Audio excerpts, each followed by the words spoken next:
Thank you. Well, Mr. Speaker, DRIPA impacts every law in the books in British Columbia. The Premier is just not your run-of-the-mill Premier. He is a lawyer who also happened to be the Attorney General during the time that DRIPA was brought in and also the Interpretation Act changes came in. He would very well know the legal ramifications of making statements like there are 20 cases being amended right now, creating extreme legal liability to British Columbians. The Premier would have known exactly what he was saying and what that exposure was. He has now told us that on the advice of the Attorney General, who should also know whether that legal exposure is actual real or political theatre, to actually not worry about it. We don't need to pause anything. We don't need to change anything on the legal books. We can just let things continue on for the next 6 months while conversations happen and there's no legal exposure and everything else can continue on and get changed as this government is thinking under the provisions of DRIPA. So a very simple question that this Attorney General has dodged several times today.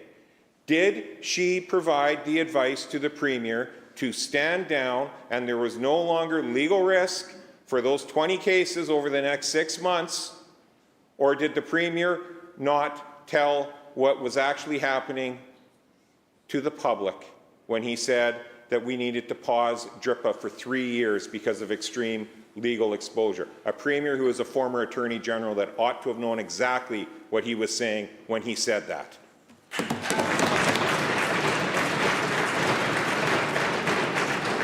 Attorney General. Thank you, Mr. Speaker. Again, we are dealing with a very challenging issue. We've been clear about what we see as are the legal risks with the decision with Gatla that is we're searching for an appeal on and a clarity in the law. We have an opportunity to solve that issue with First Nations leadership, to solve it in a durable way where we can move forward without that liability and continue the good work under DRIPA. This is a conversation that we're having with many people transparently, and we are working as a team to solve this issue, and we'll continue to work as a team to do that. Thank you, Mr. Speaker. The bell ends the question period.